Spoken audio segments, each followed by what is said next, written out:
And hello, everyone. Welcome back to Brain Swap. Today, as you'll notice, I am alone. Evan had to attend another function, so we've got just me today, where we'll be talking about something a little unusual. We'll be talking about what happens when you go back to read the original manga.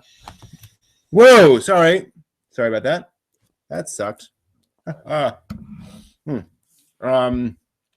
So we're talking about what happens when you go back to read the original manga for an anime you have watched. So most of us here watch anime, and most of those anime are based off of manga or novels or video games. And so the question is, if you go back and watch that and find out the original, is it better? Do you like it more? Do you like it less? Is that a problem? Is it sad? Is it a disappointment? Or does it disappoint your experience of the anime? I've stumbled across some fans who say they're a little careful about going back and watching the original for an anime they love because they're afraid it'll ruin the anime that they're watching. They don't want to get a different experience about that anime that they really enjoy. And it's certainly something to think about and to ask, is that an issue? I've been watching Fruits Basket, the anime, a while back, which is a shoujo romance series. And several folks recommended that I go back and read the original manga because apparently a lot of people really prefer the manga to the anime, and the anime changes quite a bit. So it's one of those things where it's a little... It changed my perspective on the anime a little because a lot of people are kind of trashed the anime and said it was, it's not just that it's different. It's not just that the manga is a little more complex, a little deeper. A lot of folks just really didn't. A lot of folks had issues with the anime adaptation, and it made me. It honestly, I stopped watching the anime. No, not entirely in the sense that I just refused to watch any, but I cooled my heels on the anime for a while, and it got me to thinking about this topic a little bit, because it's true, the manga, the novels could be very different and could have a different effect and could change your perspective on those things. And then, of course, what happens if you read the manga and it is dramatically more interesting, more complex, more fascinating than the anime is? Like, is that an issue? Will you not like the anime anymore? Right now, I'm going back and rereading the original Rurouni Kenshin manga. Actually, let me have some visual aids. Do I have? No. So I've got here, I'm rereading the Rurouni Kenshin manga. I've watched the first 2 seasons of the TV series and all the OVAs. And a friend of mine recommended the manga, and it's 27 volumes, I think. And I've got most of them now. And the issue is I'm going back, and the manga does hold together better than the TV series does in general. The TV series adds a lot of extra stuff, and the manga is just tighter and gets to the moral and ethical issues much more directly than the anime does. It's action, but the action is punctuated with drama and with kind of philosophy, really, much more directly than the anime is. And that's the interesting, worry is, you go back to the manga and I'm like, I don't know that I go back and watch the anime anymore. It's like this is, again, it's not necessarily superior, but this has what I want out of the story. And of course, let's be honest, maybe that's okay. Maybe you go back to the manga and you're like, okay, yeah, this is preferred, so I don't need to watch the anime anymore. That certainly can be there. Now, let's see here, reading the chat room here. Liquidus says, I don't see how the manga can ruin the anime for me since I come with the expectation the manga can be told in a different perspective or in some cases be completely different storytelling like. That's certainly true. And like you say, Liquidus, you know, things like Kenji Moyo, all the different anime series are kind of different versions of the same franchise. So they can reboot anime by anime. And that's the thing, is that that's true, but what if the manga is just kind of superior on all levels, right? Not just different, but what if you read it and you're like, oh wow, the anime is really like, it's the manga minus a lot of good stuff. And of course, we should explain that when we talk about what is, you know, better or worse, we're talking about, in some cases, in some cases, the anime is really just padding plus what's in the manga, right? So it's like, maybe that's a problem. So I certainly agree, Crazy Boy, that the Kyoto arc of Rurouni Kenshin was extremely well adapted, and I do love the soundtracks. But you know, this is, I mean, the Kyoto arc is all in the manga, and you can get through it a lot quicker than you can watch the anime, frankly. That's kind of different. And we should also point out that not all anime are adapted from manga and light novels. So in case anyone's watching this and thinking, oh, I watched the anime and there was a manga version of that, not necessarily the original. So for example, Code Geass and Gundam, those are all original anime, not based on a manga or a light novel. Tenchi Muyo was not based on a manga, but manga were made of it later. All those things had manga adaptations, but those were manga based on the anime. So just be aware of that, but it's not always that. And you're right, Dee. The upside for the manga is at least you always have canon. You know, you're going back and you're seeing what was the original intent of the author or authors. Liquidus, I have seen the live action movies of Kenshin, and they adapt the manga as well as can possibly be adapted to live action. They are amazingly well done. They fit it as well as, you know, it's 3 movies. How can you possibly cram it all in? So a few characters get left out. You know, some of the bad guys don't show up. But it is really, really effectively put together. The performances are there. The actors are there. And like all of the canon is there. They make sure to reference and pull back and point to things where it's like, yeah, I see where they're going there. I was very impressed with the live action adaptation of Kenshin.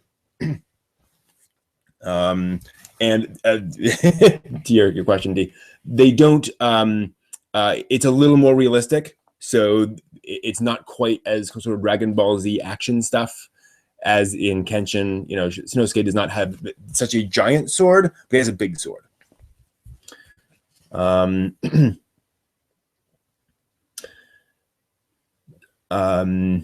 And actually, Fisher, you bring up a great point about Azumanga Daioh.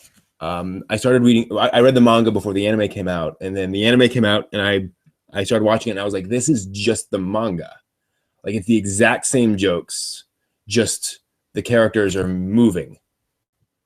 But I was like, I don't know why I'd sit down and watch 26 episodes of this when it's, you know, the manga is that's just the same stuff.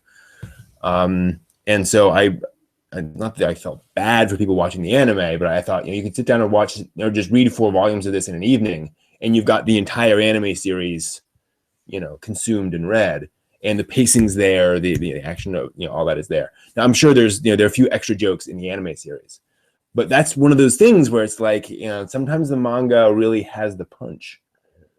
And then, of course, yeah, as with the putting out in there, you know, sometimes the manga has the more effective ending because the manga can go on for longer, and the manga can wrap up loose ends like Akira does much more effectively than the anime does, because the anime, in Akira's case, it's just a movie. You can't get all the way through the story. As Dee points out, would you rather read a manga after you heard the voice actors that were hired for the show, or do it all with a voice in your head you made up? That's interesting. My imagination's good enough personally that I hear voices for those characters without having to hear a voice actor first. So those things can be just as effective without hearing a voice actor. So for me, I don't need it. It is fun to hear, Todd Haberkorn doing a particular voice, but I don't need it to make all the jokes and make everything work. And I don't think that's. I think most people can handle that. But now are you going to do? Is it my voice or the voice actors? That's a good question. Usually the voice actors do enter my head. That is more or less what I hear. Although, to be honest, I've gotten to the point where I've heard so much anime with so many different voice acting that I tend to forget who acted which character if I hadn't watched it recently. So if it's a show I watched, a while ago, it's different, right? It's a whole different thing. Now, Crazy Boy points out, you have the manga versus the anime, and the issue with Kadocha is that they started adapting it halfway through the run of the manga, and they had to go in their own direction with Kadocha. They just couldn't tell the same story, but they worked quite closely with the mangaka to ensure that the story fit the tone that the mangaka was going for, and that they weren't stepping on her toes, if you will. So Miho Obana, I think, was the mangaka for Kadocha. And so Akutaro Daiichi, the director, sat down with her and sort of walked through the story with her and made sure she was okay with where the anime was going. But they did diverge and go in different directions. And that gets into kind of the complexities of it. And also there's that issue that you've got sometimes the anime goes in a direction that's as interesting as the manga. It's just a different story, and that's just reality. The fact that the original author came up with that particular story doesn't mean that that's the ideal story for those characters. Somebody else could pick it up and come up with a more satisfying ending for you. And you're right, Klonoa, you got the manga of Nausicaa. Holy smokes! You want a perfect example of, as amazing as the movie is and as well respected as the movie is, the manga of Nausicaa goes far deeper and more complex because Miyazaki's views on these things deepened and grew more complex as he drew more of the manga. So the issues became more fleshed out and done with more complexity and more depth than the anime movie could, that was made earlier in his life. And yeah, exactly. The Nausicaa, the Valley of Wind, the movie is kind of a trailer for the manga, a very long trailer. Now, Liquidus brings out the fact that some things haven't been localized yet. You can often find scanlations online, but there's certainly less scanlation done than anime in terms of sort of totality. So far less, pretty much any anime that comes out in Japan gets fan subbed, at least, if not licensed. There's some things that fall through the cracks, but they're pretty obscure. Whereas for manga, there's so much manga published that we just don't get all or even the large majority of all the manga published out there. So even scanlations, we don't get all of them. So that is also tough. That sometimes you go back to see it and you're like, I can't actually find the original manga.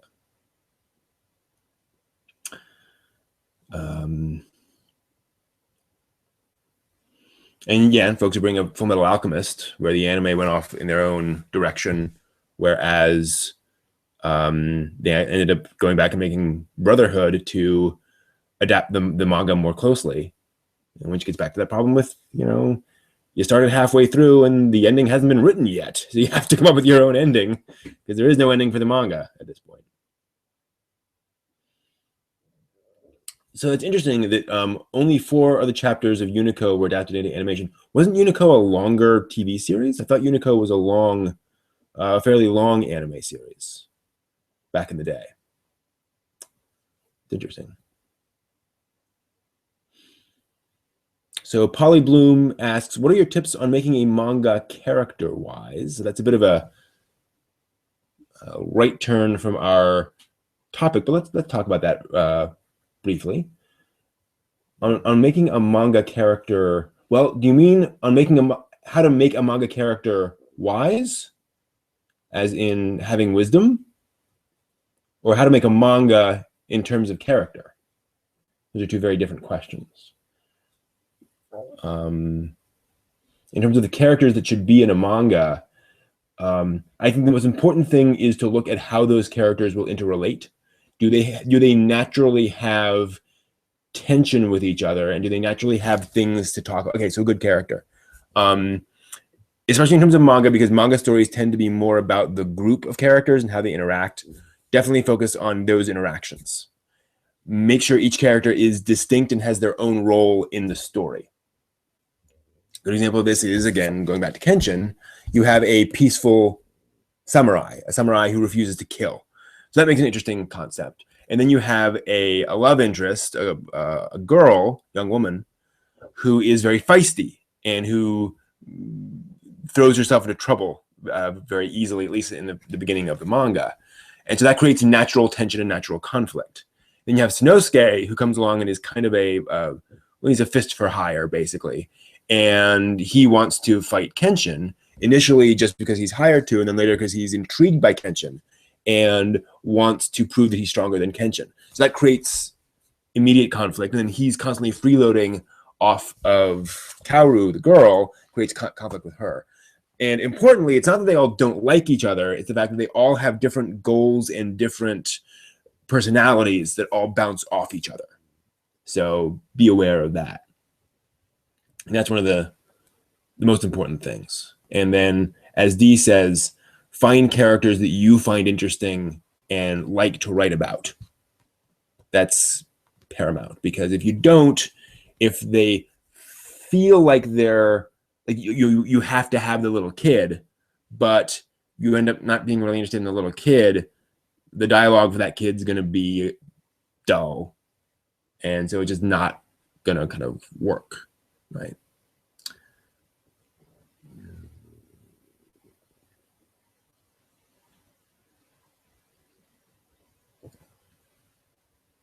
So Crazy Boy brings up with Cardcaptor Sakura, he says, it's something that I want to read, even though I know the anime is better and more fun to watch, which I just honestly don't have time to watch 70 episodes.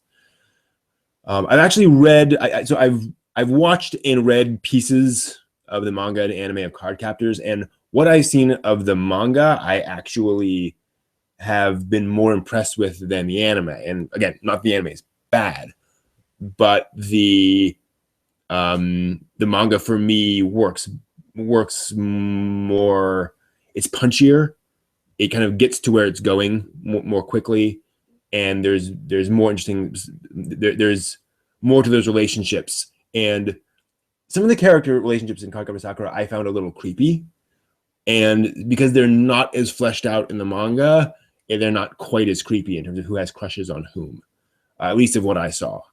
So all that is to say, again, I would say if you want to watch both or either, I don't think one is worse than the other. But I say if you want to read the manga of Sakura, you're in for a treat. That's going to be, you're not settling. So Liquidus points out, anime like One Punch Man was a web manga, I think, first, and got an official manga, and Sword Art Online was a web novel first. Would you go after both the official and the original web material? So I think this is more about going to the actual original thing. What was the original work? Now, I should point out, this is one of those complexities that a lot of folks don't know about the manga industry, is that these days, typically, when an anime or a manga is made, the manga is essentially commissioned by the publisher. So the publisher has various artists they worked with, various manga artists, and they'll go to those manga artists and say, we think we want to do a manga about teenage ninjas. We have this concept. Would you be willing to draw that? And the mangaka agrees. And then the publisher is essentially driving the direction of the story, how characters are introduced, and so forth. And they're more or less dictating to the mangaka the direction of the story. The issue there being that it's not so much the mangaka, the artists, being the author. It's the publisher or the editor doing that. So there are multiple hands doing that. And that's not to say that the mangaka has no impact. They're sometimes involved in the individual individual decisions of dialogue and so forth and so on. But a lot of manga is driven more by the publisher, we'll say, than the mangaka. So that's kind of complex. That it's not, you're not just looking at, oh, well, this author knew what he was doing. It's actually a committee writing that anyway. Yeah, insufficient direction is a lot of fun. I think I have it here. Yeah. So for those who aren't aware, Insufficient Direction is a manga by Hideaki Anno's wife. And it's a manga about living with a guy like Anno, which is pretty fun. It's certainly not a... He doesn't come across as a particularly great person. It's a, you definitely see him as this weird guy, but that's part of the fun. And it's odd to read a very personal story about someone. Now, I'll also recognize this is a gag manga, and Moyoko Anno, the mangaka, certainly knows who Anno is and what impact he has. So take this with a grain of salt. She's playing to her audience to an extent, but it is very interesting seeing this insight into the life of somebody that is well known in manga. Now that's an interesting point, Crazy Boy, is that there's also manga where the art style is so odd and weird that it's hard to read, and so sometimes hard for us to read, people who aren't as used to reading manga as over there. It can look more like underground comics. And so the anime is easier to watch because it's been adapted to be easier to watch. Anime is this medium, well, it depends, actually. I was going to say anime is a medium for the masses, but it's often not. But yeah, I mean, the anime is made to be understandable for a larger audience, if you will, than some of these manga. So yeah, and then Liquidus points out that those character designs in the anime have to be simple enough to be animated, which means they're often simple. They're not as complex as the manga. If you read, for example, where's, oh my goddess, is it under O for oh my goddess? Oh, yes, it is. So, you look at the artwork for oh my goddess, and you've got, let's see if we can get a good representative sort of big page. There we go. So you look at a wonderful, so this art for oh my goddess, and you can imagine trying to animate that hair. It's just insane. So for the anime, all those lines are dramatically simplified. So, you'll go from all those lines down to like 3 or 4 lines to represent that giant ponytail. And that's just what you have to do for anime. So sometimes you go to the manga and you're like, oh my gosh, this artwork is gorgeous, which you're just not going to get out of the anime.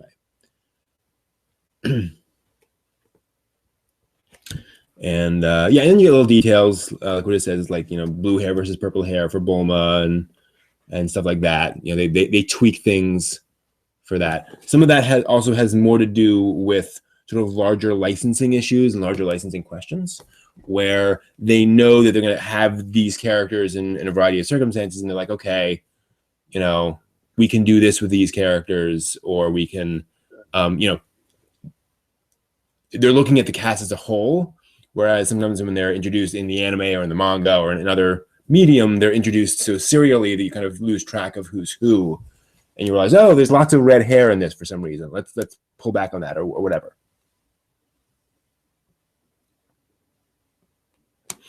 So Fisher asks, if a manga is not popular and an anime series is made and the series goes in another direction and that's popular, do you think the manga will change to suit the series? Yes, absolutely. They do that.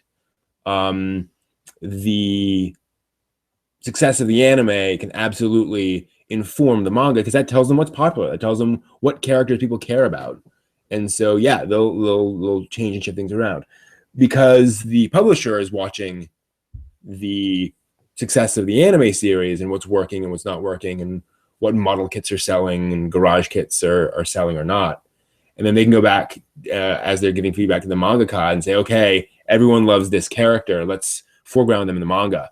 That certainly happens.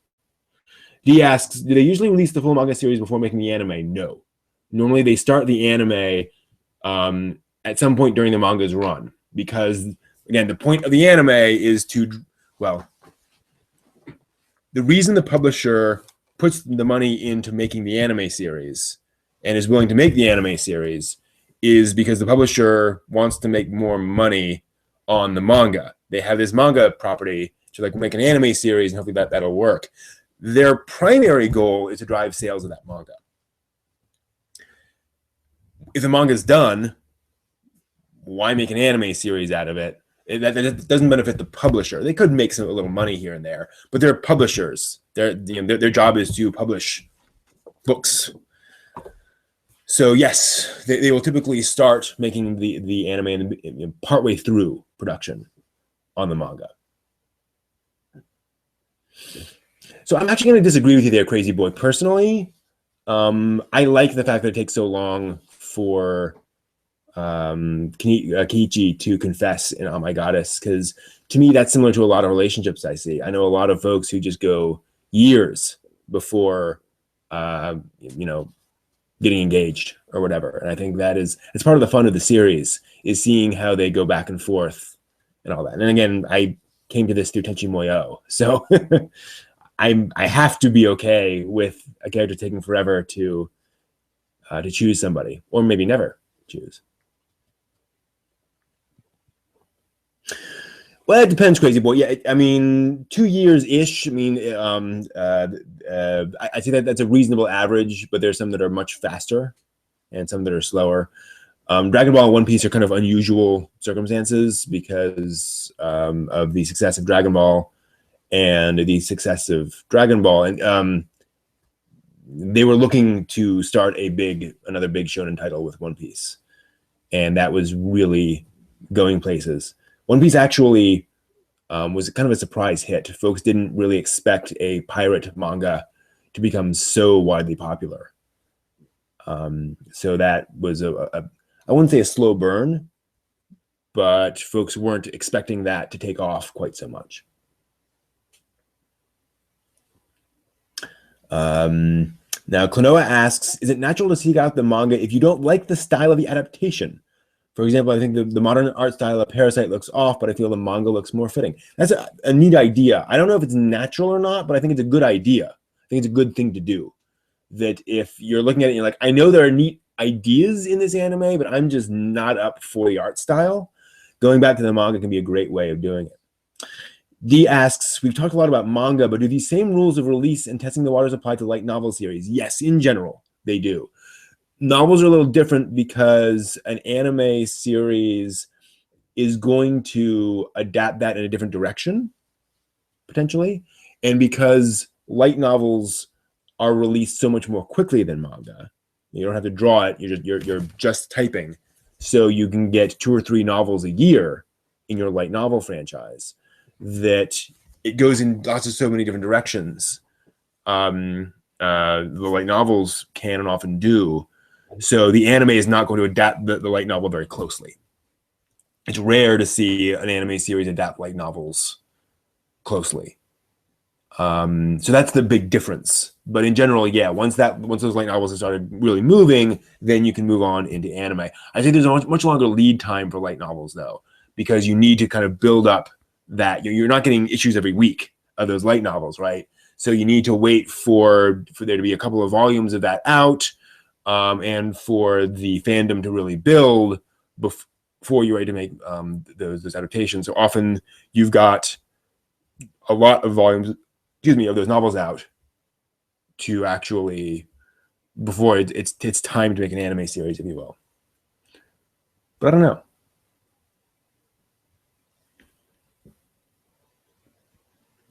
So Robo points out that's an interesting point. A lot of times I'm not really interested in adaptations because I'm worried the anime is going to stop early and not have a proper conclusion.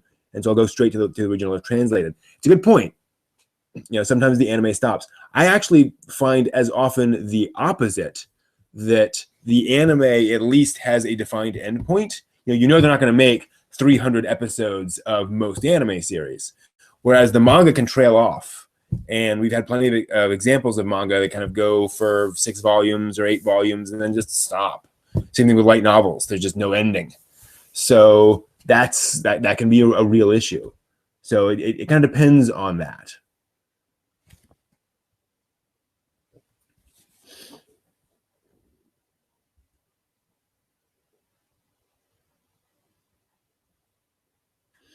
I certainly don't agree with you about the characters in Haruhi de Robo, but that's a personal thing. So from what I understand and from what I've read, yeah, the light novels are quite similar to the anime. I mean, that's a pretty straight adaptation, although they left out a few things in the novels that didn't fit their timeline, in a sense that like some characters show up that are used in later novels, and so they just kind of didn't include them because it's like, well, we don't have time to get to their stories, so why introduce a character that never goes anywhere? So a few things like that have changed, but they're pretty close to the novels, the original light novels.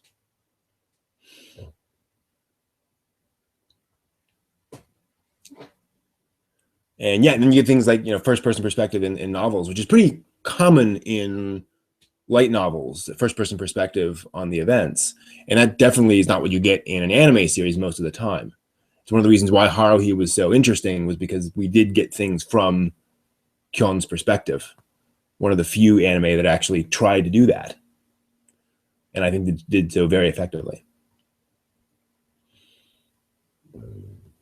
Yeah, so the thing about Tezuka, and indeed many manga of that time, so for example, Tatsumi's work.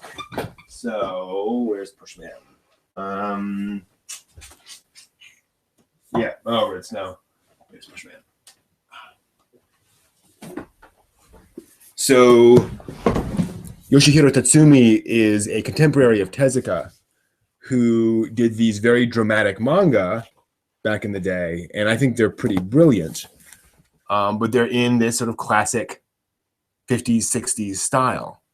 But it's just drama. And if you've ever seen kind of manga or any sort of comic story that is kind of from those early periods, you'll kind of recognize this feel.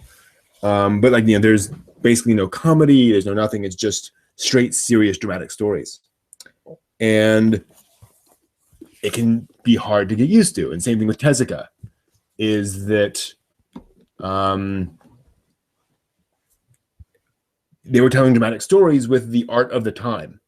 That was how stories were told. Everyone drew that way, so there was no other way of doing it. D, you are speaking of the green robot. That is, they're not called Haruhi, they're called Haro. Haro is a robot from Gundam. It was in the original Gundam, Haro, back there. And Haro is a little robot that the main character built, and it's become kind of a mascot for the studio. In fact, it has become a mascot for the studio, not just like a mascot. And they've then introduced Haros into most other Gundam universes. So, there's a little green robot bouncing around in many Gundam series as kind of a nod back to that original series. So that's where it comes from.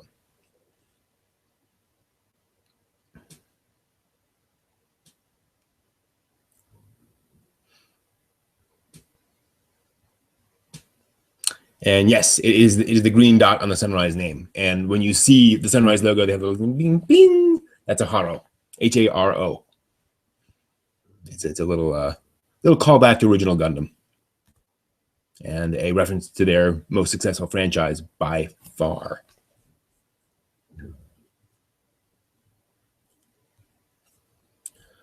Well, Rekka, in what sense is being mostly composed of adaptations the bane of anime? That is just what anime is.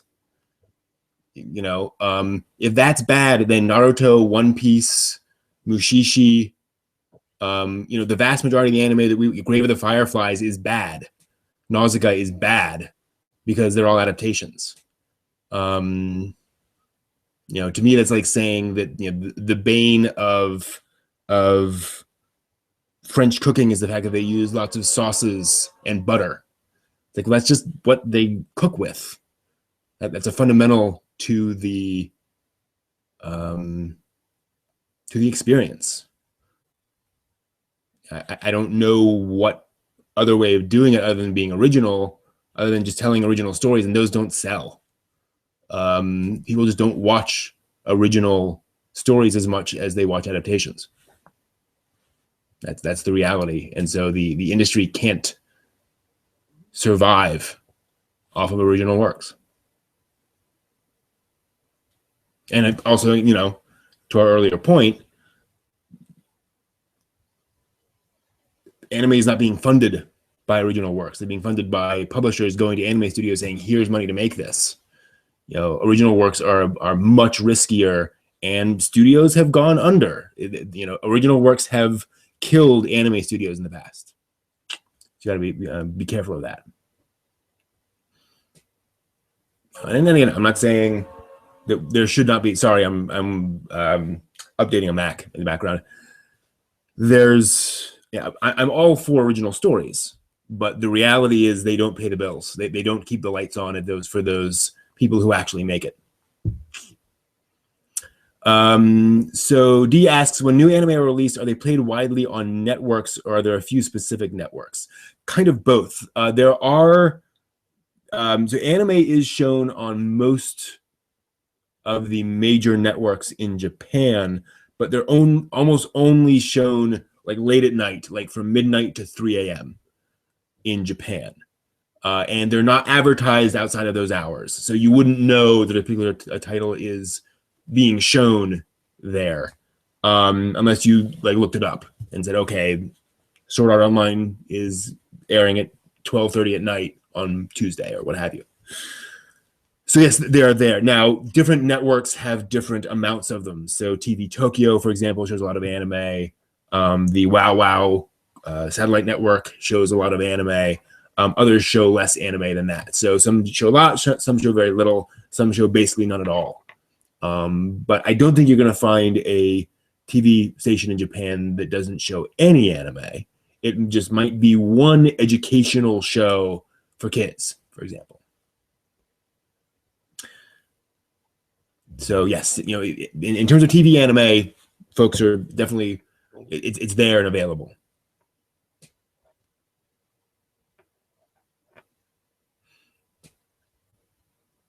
So let's see here.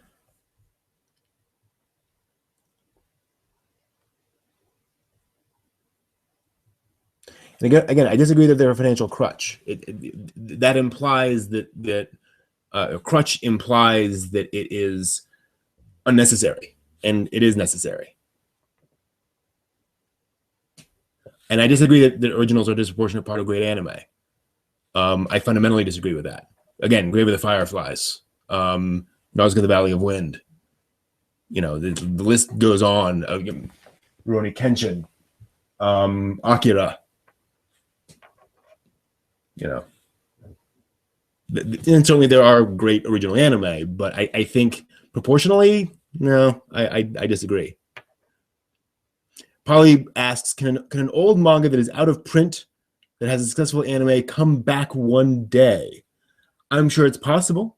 I can't think off the top of my head of an example of that. I'm looking over at my manga wall to think of examples of that. Again, it's one of those issues where once the manga is out of print, it's unlikely to have an anime series, because who's going to fund the anime series? Why would they make an anime for a manga that's out of print? There's no push for that.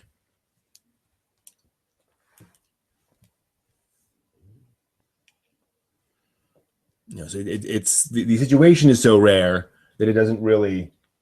Sorry, situation is so rare. It's kind of hard to count.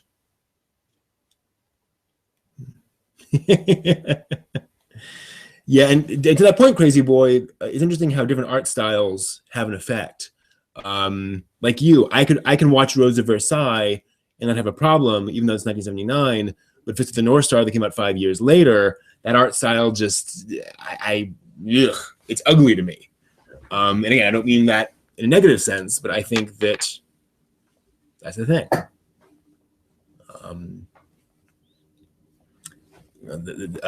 Art styles change and move around.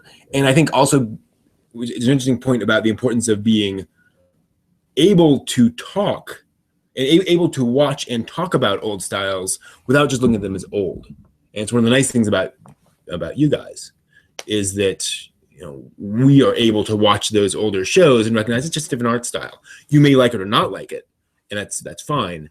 But just because it's old doesn't mean that it's unwatchable. Right? Oh, so you had problems with watching Technolize. That's interesting. I had no problems with that. I actually rather liked the art style of Technolize. So, yeah, that's the thing. You know, some people love the 80s art style.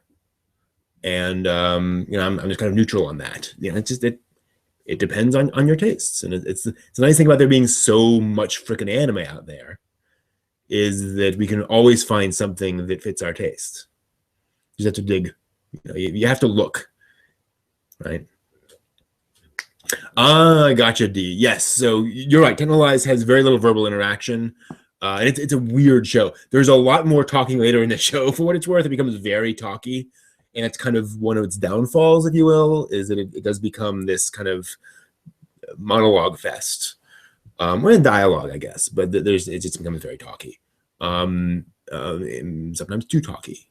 But yeah, I totally get that. It's very much its own thing. And Technolize, while I think it's certainly a brilliant show, it is an idiosyncratic show. It's not made for everybody. And so not liking it totally makes sense. So Klonoa, have you seen Expelled from Paradise? Because for me, that is CGI anime done extremely effectively.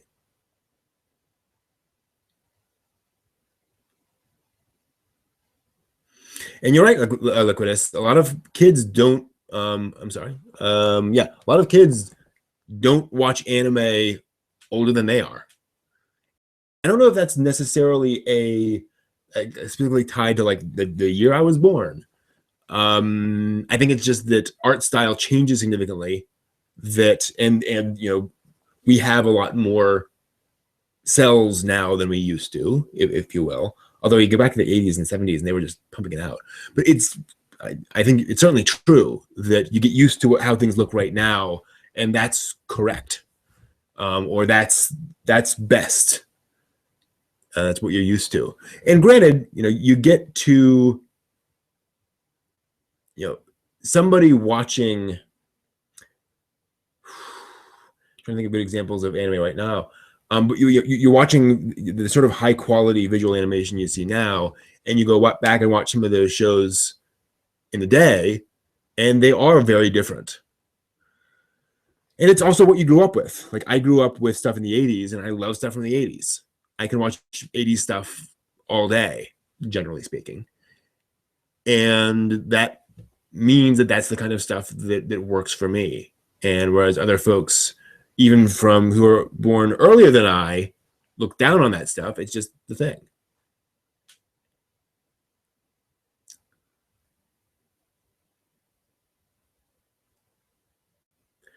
Yeah, and episode 1 of Technolize is definitely not even an acquired taste. It's weird. It's intentionally throwing things at you to say, "Can you take this?" You know, does this push you away yet? Are you pushed away by this? So actually, D, I kind of disagree. I think there were times, especially back in the 80s, there were huge amounts of animation happening in every episode. They had sheet counts like you wouldn't believe. We're getting back up to that point, but we had way lower sheet counts in the 2000s, and in some cases in the late 90s, than we have today. So there are a lot of anime back in 15, 20 years ago. that look way worse than, and I should change that around. The average anime 15 or 20 years ago had a lower sheet count than today, but anime of 30 years ago had a higher sheet count than that. So it's kind of bounced back and forth in a weird way.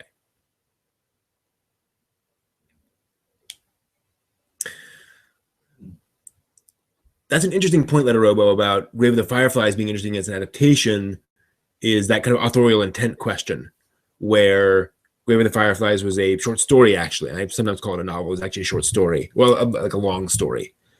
It was then adapted into this anime film, but it feels like its own thing as the film, even though it's adapting the story.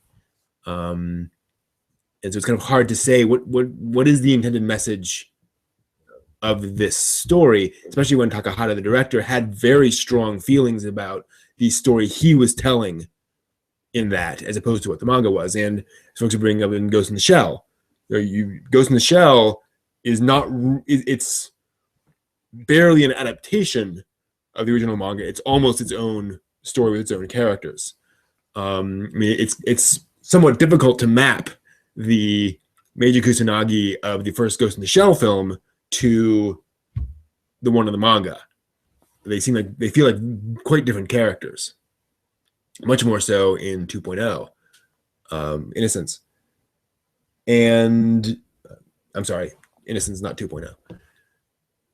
So yeah, you get these adaptations that are way off in their own little worlds. So yeah, it's very much something to think about, something that's kind of different.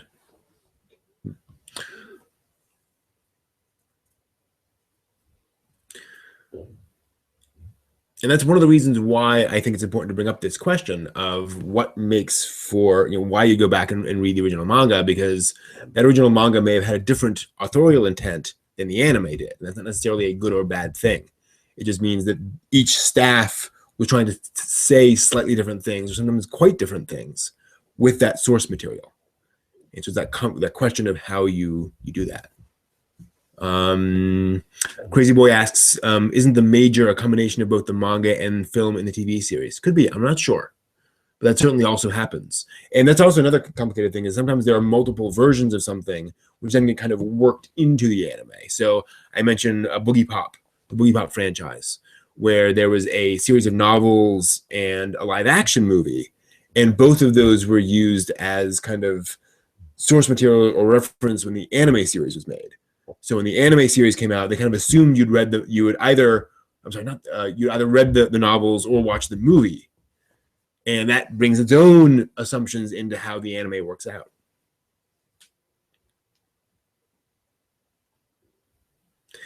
And yeah, Liquidus, it's how do you explain to folks when all their only experience is with the anime, and maybe the manga is a much more effective story? How do you tell them, ignore the anime, go back to the manga?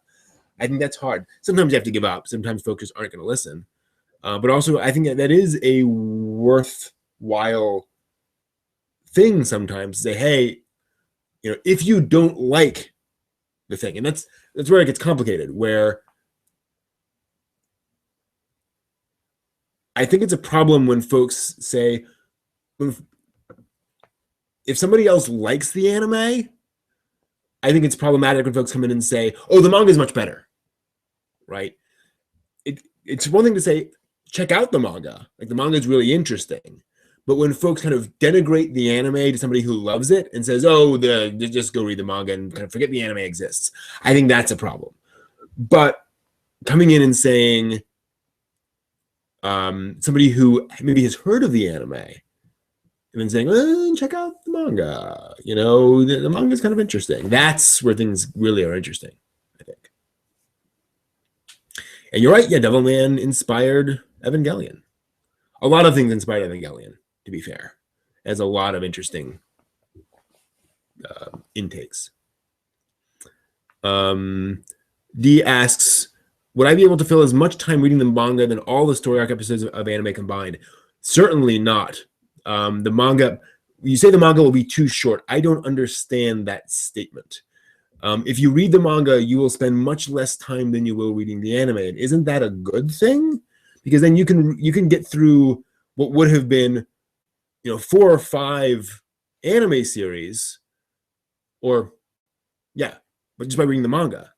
Like if it would have taken you 13 hours to watch the anime series, you can do that in 3 hours with a manga. So you can read multiple manga series in the time it would have taken you to watch one anime series. I think that's good. I think it's great. I love being able to go to one of these and say, 4 volumes of that is the entire anime series, and so I can get through a lot of content that way, a lot of material. But most experiences I've had, the manga is a faster experience, but it's a more intense experience, and it's a deeper experience a lot of the way. So Raka asks a great question. Do you usually use the manga as a standard to judge its adaptation's quality, or are they separate? That is awesome. So I think you can do both. I think you can look at the manga and compare it to the anime and say, what did they do? The question comes when we get into that topic of what does judge mean? Are we judging in the sense of saying, is the anime an accurate adaptation? I think it's a problem when we say, when we judge an anime by how close it is to the manga, because why should the goal be to be exactly like the manga? If you want to be exactly like the manga, read the manga. But when you look at the manga and can say, okay, it had this level of complexity, or this level of depth, or this much humor compared to this much romance, and then you look at the anime and say, okay, how is it different? I think that's where you get interesting. And sometimes that's important, where you can look at that and say, okay, the manga managed to infuse these many elements into it. And if the anime managed less than that, then that's a condemnation of the anime, right? The anime should have been able to make something as interesting as the manga. And so if the anime is dumbed down, then that's worth knowing and that's worth talking about.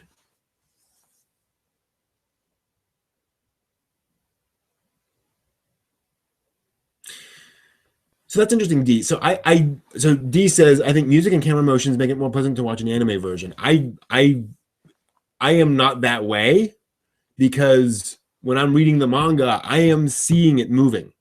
I am hearing music. I am hearing all that stuff, even if I haven't seen it, because I have this thing called imagination. And you do too. I'm not saying you don't. But for me, that all comes, it's just as alive to me when reading it as it is watching it. I had this little secret that I didn't really watch the Lord of the Rings movies that closely. Like I watched the first one, and then it took me a long time to watch the other ones, because I was like, that isn't as vibrant as the novels were. The novels lived for me far more deeply than the movies did. So.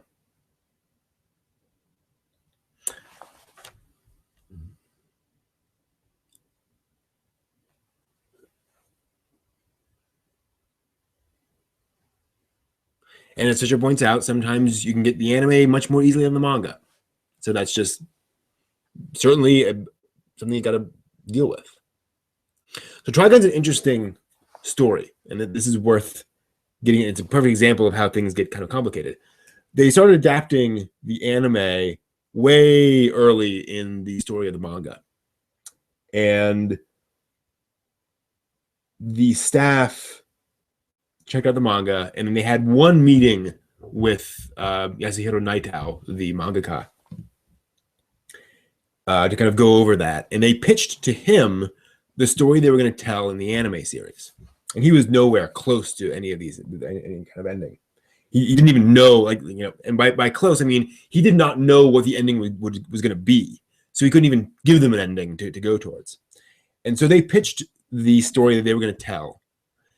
And he says that when they finished the pitch, he said, that's better than any pitch I would have given you. He said that works great, so go for it. And then he, went off and did his own manga, and I don't know how satisfied he is with the eventual direction of the manga. Maybe he likes his ending better now, but that was what he said at the time. What's interesting is that the anime goes in a quite different direction than the manga. So, mild spoiler alert, but the manga opens with spaceships and the whole backstory of Trigun and Knives and Rem. At least there are a couple of panels of that. Whereas the anime doesn't reveal that until much later in the manga. And then you kind of get to that whole ending with those characters. So the anime has this very different feel because it's holding back on this big reveal until later. And they come up with their own views on what Vash should do, which gives you a different experience in each of them. And it's one of those unusual circumstances where you get quite different experiences and each of them feel right in their own way, right? Each one is trying to find the right ending, and neither is wrong, right? Yeah, wow. So yeah, you have things like Parasite Eve, Liquidus, where the parentage becomes really complicated really quickly. And pictures on paper are, to me, pictures on paper versus pictures on screen are different animals. Just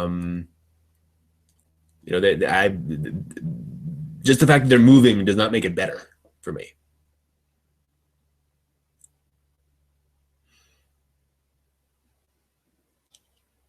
But that's me. That's just me. How come Trigun's hero and village dynamic is so similar to Trinity Bloods? Because the maker of Trinity Bloods probably read Trigun and were familiar with it, and so they decided to copy it for Trinity Blood. Happens a lot. And yeah, if what is worth, I like the way the anime handled it. And I don't think that the mangaka, I think it's one of those things where the mangaka just wasn't thinking of it that way. He wasn't trying to make it a secret, but I think it worked out as a better, or a more fun, more delicious story that way, as it turned out.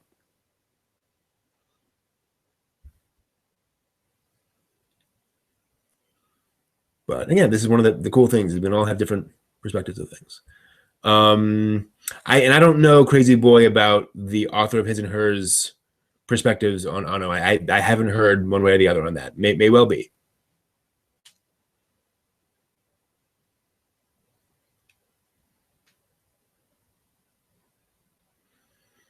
And yeah, I think, lots of things have very different, lots of things are influenced by other things. I think that's just one of those things where it just comes in. But yeah, I'm not aware of the staff of Trinity Blood saying, "Oh yeah, we watched Trigun." I haven't heard of them claiming one way or the other, but I suspect that happened. But then you also have cases of, what is it called? Convergent evolution. No, it's where the same thing occurs naturally in completely different parts of the world, even though they're unrelated. So sometimes different people come up with the same idea at the same time, or not at the same time, but they one doesn't know about the other, and they just come up with the same idea. It happens. I think it's one of those things, probably. Could be, but yeah, who knows?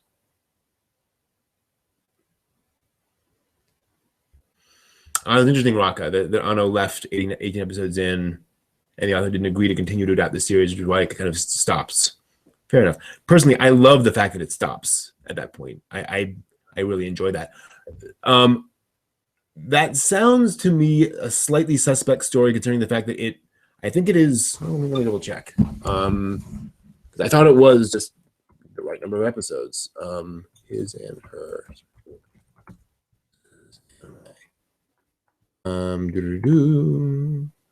Let me just see that I am whether I'm correct. Yeah, see, the thing is, it's a 26 episode series. So it's not like they just stopped at some arbitrary number of episodes. They went to 26. So I don't think that is wrong in its core, but there's probably a little more going on there than that. So.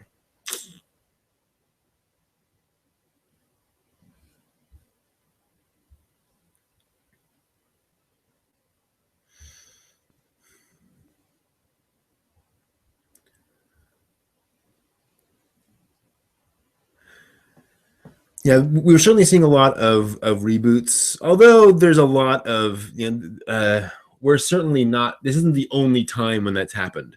I mean, I've been around for decades, and I remember in the 80s, people were complaining that everything was a reboot, everything was a remake. So there's certainly a lot of them, but I think there's some people overstate the amount of rebooting now compared to other periods. You go back to the 40s, and every Hollywood movie was an adaptation of a book, right? Just like crazy. And I mean, I always find it funny when folks are like, "Oh, Hollywood shouldn't make books into movies. They should just do original stuff." It always sucks when they make a book into a movie. And I'm like, yeah, it always sucks when they turn a book into a movie, like The Godfather and Jaws and The Maltese Falcon. Those all sucked. And there's just tons and tons of well-respected. Gone with the Wind, my gosh, lots and lots of very well-respected movies were adapted from novels and books. It happens. Reboot. Now, Reboot's an example of CGI that I had trouble getting used to the style of. I recognized the quality of it, but it was just still a little too stiff for me. But that's all they could do at the time. I mean, it certainly wasn't their fault. It just they were pushing the boundaries of what was possible for TV animation. It's a great way of putting it, Dee. Stories are stories; those just happen to be books first, and that's okay. I was actually really impressed when Tom Cruise was on the Graham Norton show in England, and he was promoting End of Tomorrow, and he said, "Yeah, I'm working on this movie," and he mentioned the original Japanese novel. He mentioned the original author. He said, "Yeah, we're adapting this thing called All You Need Is Kill" by, and he rattled off the guy's name. I was like, "Wow, good for you for pointing back to the original source material and like knowing what it is in that kind of an environment." That's pretty cool.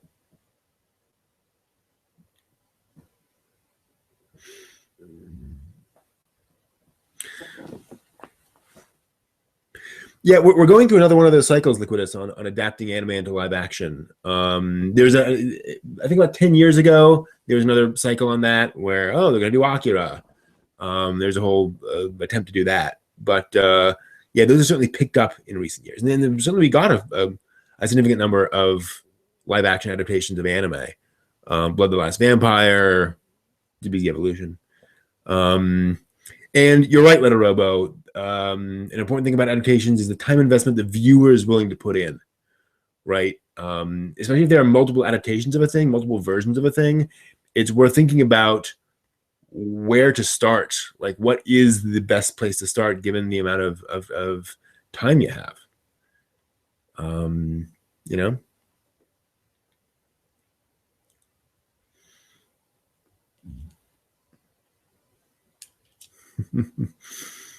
Then you have stuff like JoJo, which is just everywhere.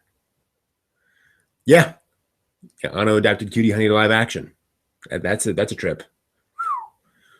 He's done a couple of live action things, actually. Speaking of which, if you want an interesting movie, check out Hideaki Anno's live action movie Love and Pop, which he made, I think, a few years after Evangelion. If I've got my numbers correctly. And it's a low budget movie about a teenage girl who gets involved in enjo kosai, or subsidized dating in Japan.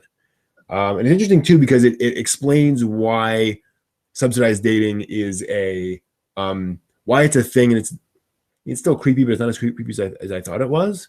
The idea is men call a phone number and leave a message saying, "I want to go out with a girl, and I'm willing to pay this much for this amount of time," or whatever.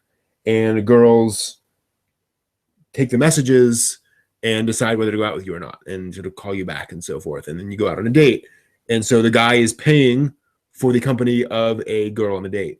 So that sounded to me a lot like prostitution. Turns out sex is not necessarily an option.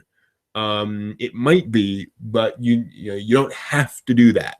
And a lot of it is just people saying, I'm leaving work for the night. I'm tired.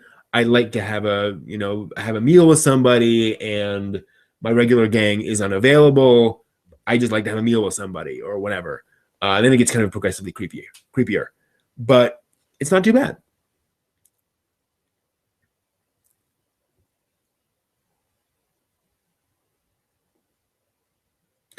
So Rommel asks how I feel about Scarlett Johansson being the major in the live-action Ghost in the Shell. Well, a couple of things there. The movie hasn't been made yet. All they've done is announce one casting call.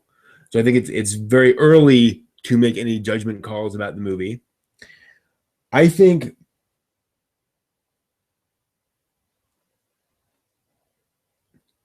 the best way to cast almost any movie is colorblind and race blind. Is to just bring in a whole bunch of actors and say, does this person have the right stuff to play this character? And I don't care what the color of their skin is, if they can play that character well or not. So I think the best way for them to cast Ghost in the Shell is just to go through a whole bunch of actors. And it doesn't matter if one of them is Asian and one of them is white and one of them is, I'll put it this way. Do you really think Idris Elba could not play Bato? Even though he's not drawn with that skin tone in the manga. Now, is that what they're doing on Ghost in the Shell? I don't know. I'm not saying that they are casting that colorblind. I think they're doing that because she's going to bring in more money than most casting decisions. The sad truth is that casting well-known actors has a well-documented positive effect on the amount of money a movie makes. So there's certainly a financial element there. Now, do I think Scarlett Johansson would make a bad major? No. I think she would do well as the major. But again, I don't think they're casting her because she is the only possible good actor for Ghost in the Shell. Do I think the hate is unwarranted? I don't know, because I can't judge hate.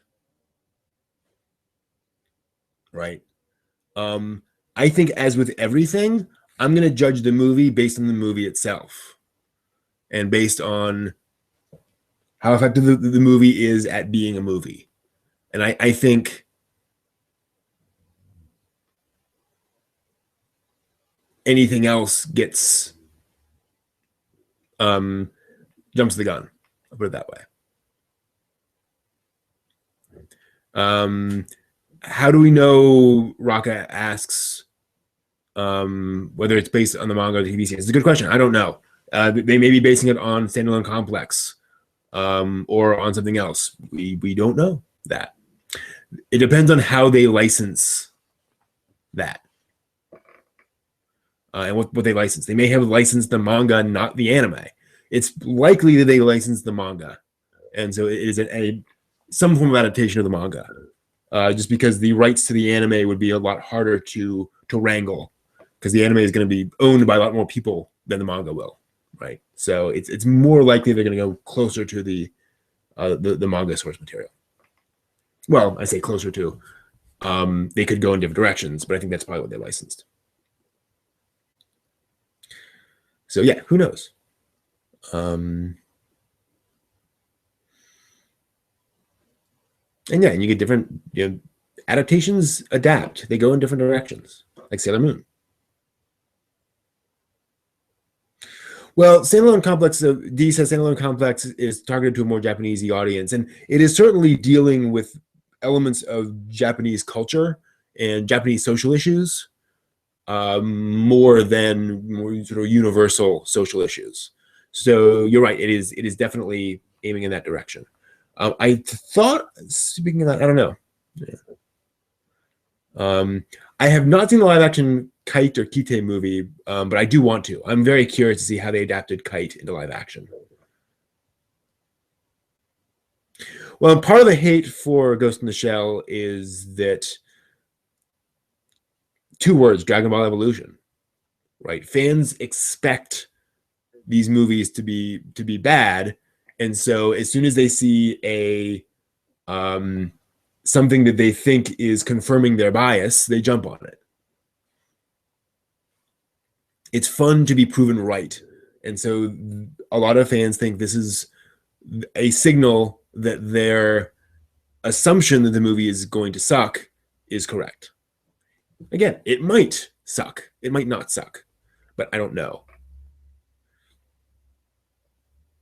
And we can't tell yet. And I think, again, I think piling on Scarlett Johansson because she's white is wrong. I think that's the wrong direction to take with this. And again, not that, and again, to be clear, just so everyone understands where I'm coming from, I'm not saying that those actors should be white, or they should be Asian, or they should be anything. But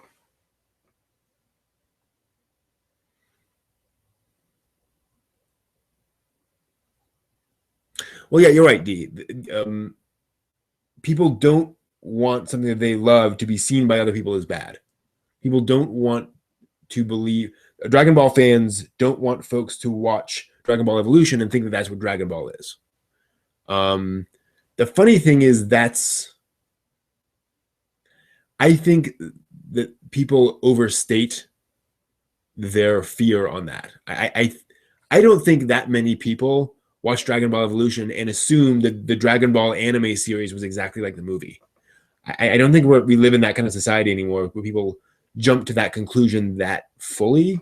We have way more information available to us now than 30 or 40 years ago when, yes, if that was your only possible exposure to that franchise. But that's kind of silly.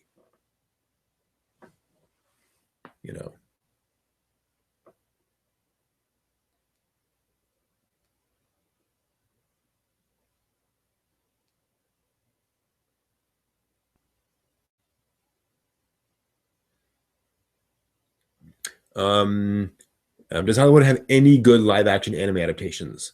I can't think of any, but then we haven't had that many, right? It's not like Hollywood has adapted dozens of anime into live action movies. So it's a fairly small sample size. We certainly have very effective Japanese and Korean live action adaptations of anime.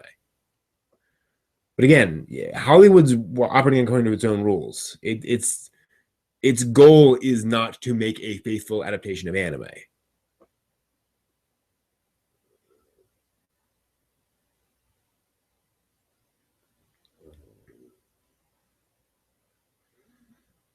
But yeah, there's, Hollywood prefers to take something and make it its own, which is not crazy. Again, The Godfather, Jaws, those movies are based on books, but they are movies first, and they figured out how to adapt that story to film. Adapting anime into that into a movie isn't going to be the same. It's not going to work. And yeah, exactly.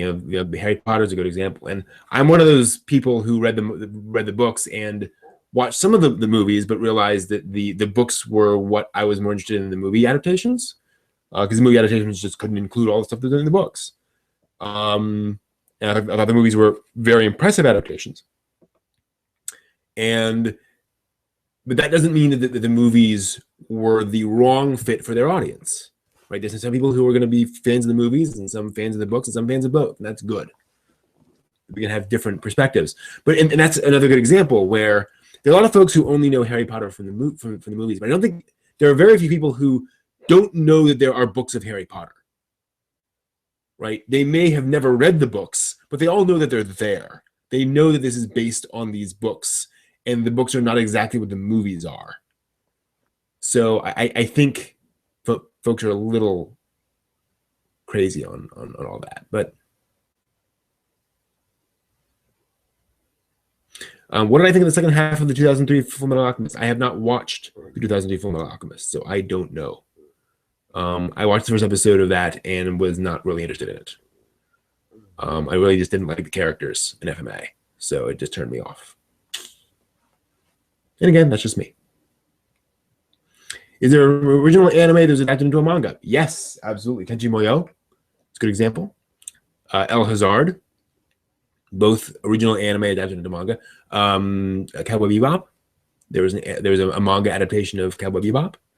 It was adapted back into anime, or it was adapted from the anime. Looking on the manga wall again, there are undoubtedly others, and then you have things like Full Metal Panic. That was originally novels. Yeah, Evangelion. There we go. Summer Wars. You have Full Metal Panic, which was originally novels. Then there was an anime, and then there was a manga. But the manga adapts the novels, so it gets complicated. Nope, not Teen Brotherhood. I find Ed's a punk. I don't want to spend any more time with Ed. I do not find him an interesting character, and Al's just kind of there. So that and again, after watching the first couple episodes of FMA, that was just my that was my problem with those characters. So it just turned me off.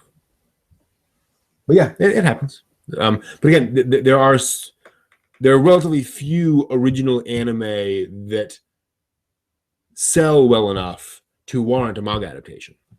So it's fairly unusual.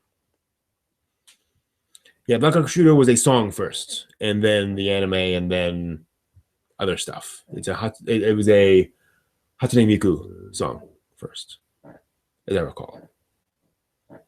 So.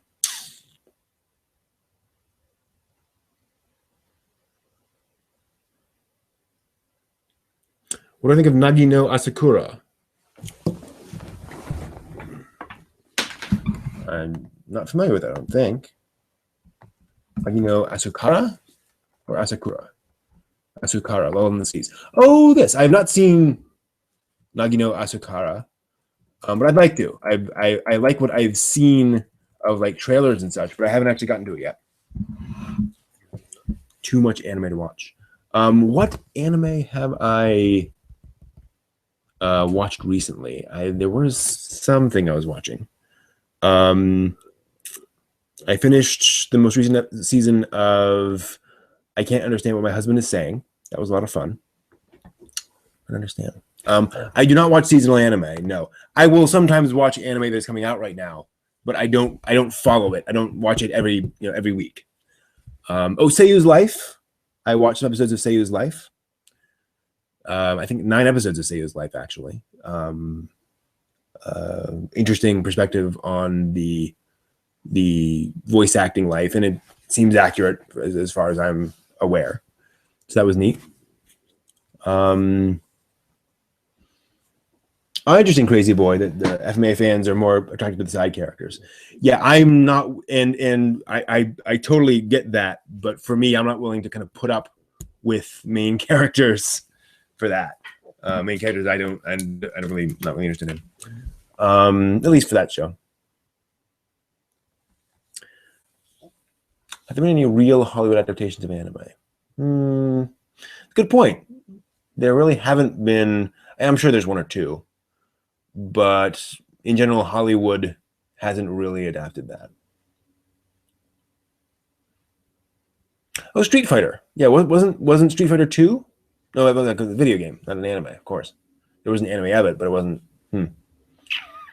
It's interesting. Which is another good example of how anime isn't as big as a lot of fans think it is. Like, yeah, it's well known, but it's not that well known that Hollywood is beating down anyone's doors to adapt it.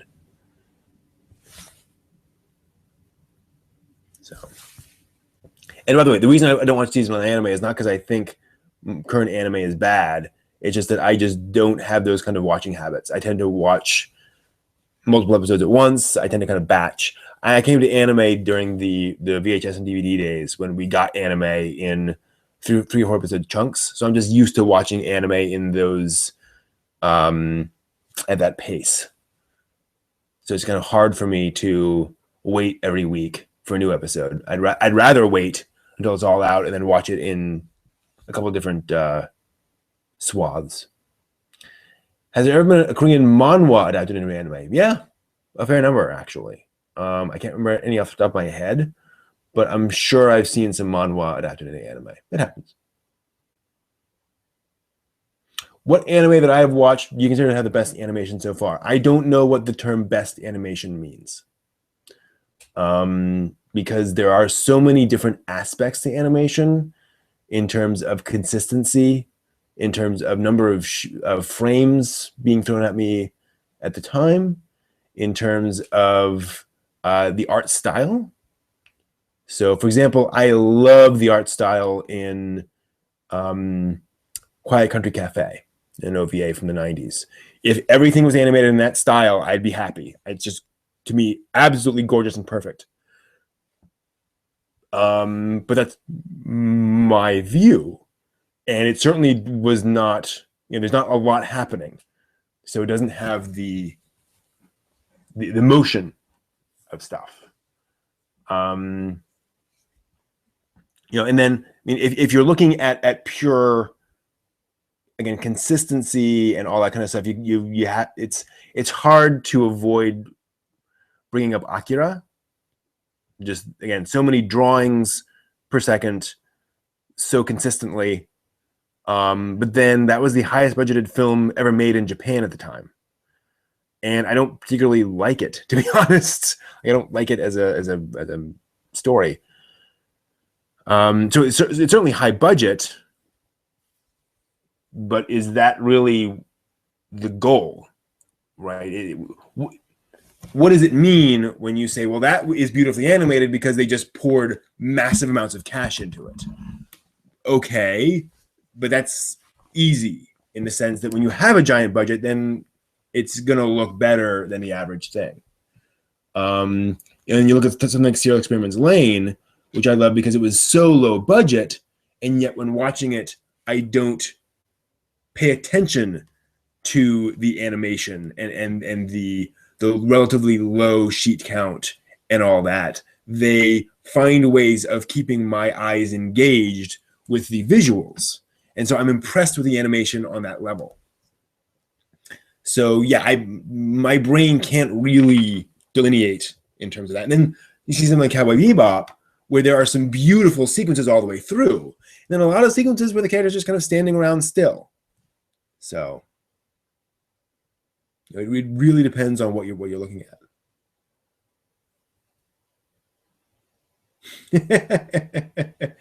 Yeah, Liquidus, then you have the anime that's based on visual novels, and you look it up and you realize, oh, it's one of those visual novels. And I should have had safe search on. Yeah, that can be a little embarrassing. But yeah. So it's that is its own thing. But yeah, it's kind of hard to approach. And yeah, Dot Hack Sign. I love Dot Hack Sign. The animation wasn't cheap, but there's a lot of moments of characters just kind of standing there.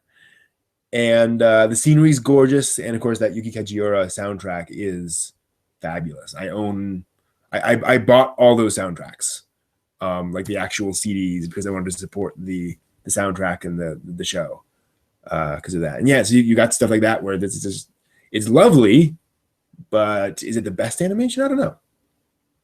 It's tough. All right, we'll be going for about an hour and a half, so we should probably stop the broadcast for this week. Next week, I'll be back.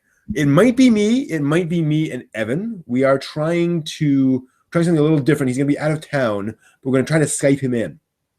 And so we'll see how well that works. If that works well, then we will be on Skype. Otherwise, it will be just me next week, when we will be talking about the question of, this is one of my favorite topics, would you ever not cosplay a character because they have values different than your own? And even if you don't cosplay, it gets to that larger question of, would you ever be a fan of, or would you ever talk about it and discuss that? And would you ever kind of promote a character when you fundamentally disagree with their values? Is there an issue with publicizing a character whose values are different than your own ever? Right? Obviously, there are some characters who are like, okay, we disagree with them, that's fine. But is there some line that can be crossed? And that's going to be interesting. And to answer your question, Fisher, yes, I think there are some drama anime that would do very well as a live action story. And that are more or less live action stories that just happen to be animated. I think that absolutely works. Much of Satoshi Kon's work could be done live action with a lot of CGI, but they are essentially live action stories with visual flair as opposed to that.